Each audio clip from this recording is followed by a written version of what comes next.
G30 SPKI atau Gerakan Tanggal 30 September yang dilancarkan oleh Partai Komunis Indonesia (PKI) menjadi salah satu sejarah pahit bagi pemerintah Indonesia pada waktu itu.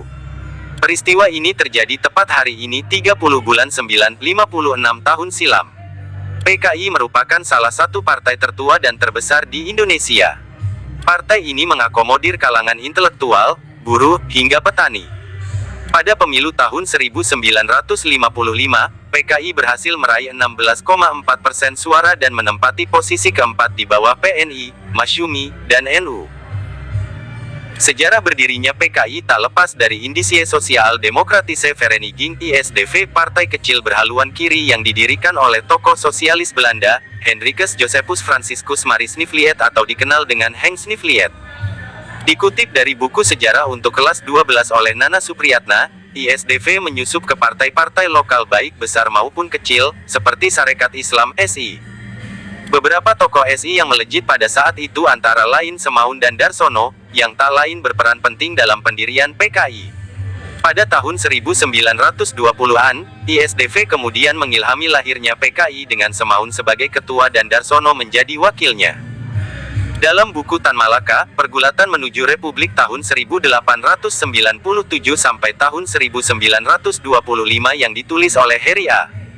Oez, Tan Malaka sempat mengusulkan PKI sebagai Partai Nasional Revolusioner Indonesia.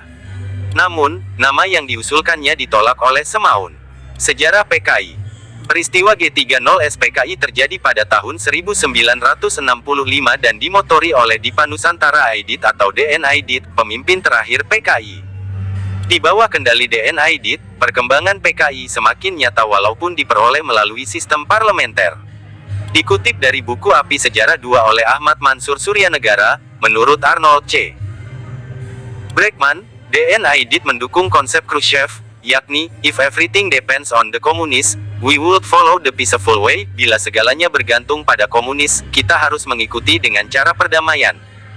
Pandangan itu disebut bertentangan dengan konsep Mao Zedong dan Stalin yang secara terbuka menyatakan bahwa komunisme dikembangkan hanya dengan melalui perang. G30 SPKI terjadi pada malam hingga dini hari, tepat pada akhir tanggal 30 September dan masuk tanggal 1 Oktober tahun 1965. Gerakan pemberontakan yang dilakukan oleh PKI mengincar perwira tinggi TNI AD Indonesia. 3 dari 6 orang yang menjadi target langsung dibunuh di kediamannya. Sedangkan lainnya diculik dan dibawa menuju lubang buaya.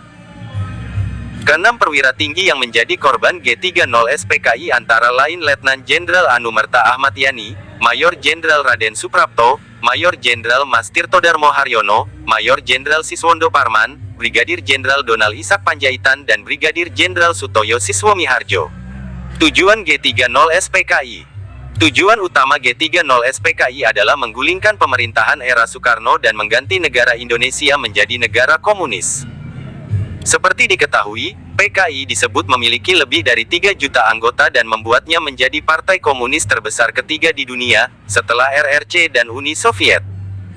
Selain itu, dikutip dari buku Sejarah untuk SMK kelas 9 oleh Prawoto, beberapa tujuan G30 SPKI adalah sebagai berikut. 1. Menghancurkan Negara Kesatuan Republik Indonesia (NKRI) dan menjadikannya sebagai negara komunis. 2. Menyingkirkan TNI Angkatan Darat dan merebut kekuasaan pemerintahan. 3. Mewujudkan cita-cita PKI, yakni menjadikan ideologi komunis dalam membentuk sistem pemerintahan yang digunakan sebagai alat untuk mewujudkan masyarakat komunis. 4. Mengganti ideologi Pancasila menjadi ideologi komunis. 5. Kudeta yang dilakukan kepada Presiden Soekarno tak lepas dari rangkaian kegiatan komunisme internasional.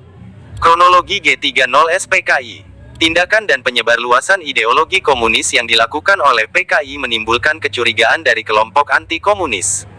Tindakan tersebut juga mempertinggi persaingan antara elit politik nasional.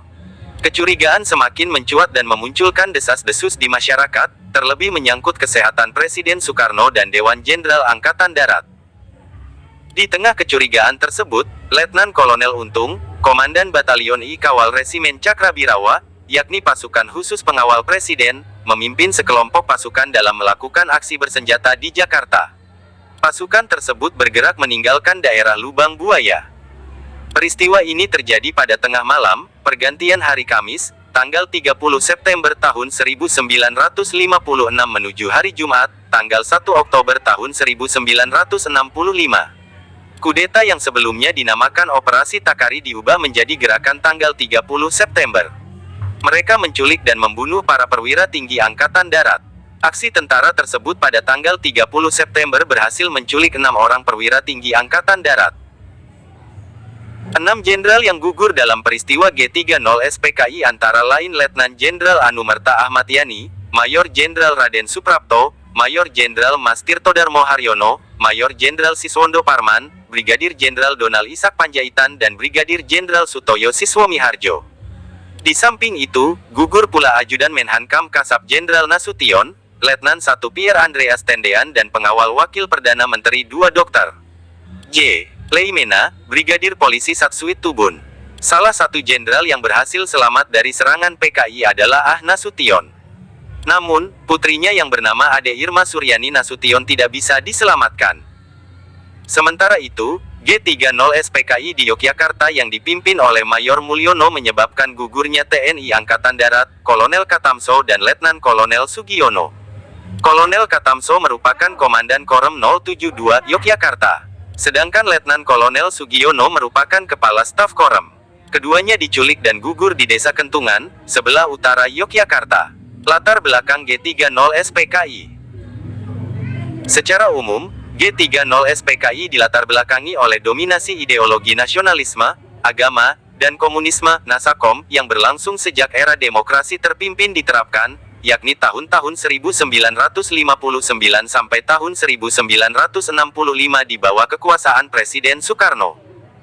Beberapa hal lain yang menyebabkan mencuatkan gerakan yang menewaskan para jenderal ini adalah ketidakharmonisan hubungan anggota TNI dan juga PKI. Pertentangan pun muncul di antara keduanya. Selain itu, desas-desus kesehatan Presiden Soekarno juga turut melatar belakangi pemberontakan G30 SPKI. Itulah sejarah G30 SPKI.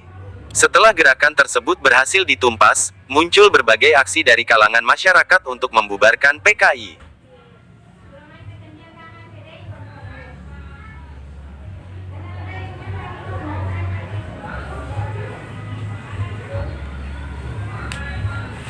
You